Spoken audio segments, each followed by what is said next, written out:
台海泳同日本巡邏艦碰撞事件，聯合號上嘅釣魚乘客拍攝到事發經過，指日本巡邏艦可能係蓄意撞擊台灣漁船。胡遠君報導。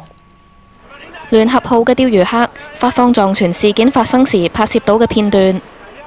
睇到喺聯合號前方，日本巡邏艦開住探射燈，不斷逼近，唔夠1分鐘，巡邏艦就撞。漁船被撞之後，船身右前方穿咗個大窿，大量入水。漁船上嘅釣魚客同埋船員就趕緊着救生衣，情況混亂。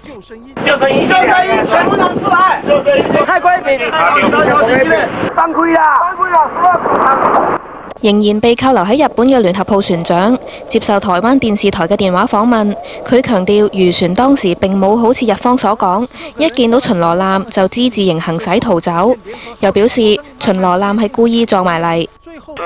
是GPS 直行直行他們是朝我的右後方，本來是平行，等到他們探照燈照過來的時候，我眼睛看不到，就過來撞到了，可以算是故意來，可以算是警告的意味。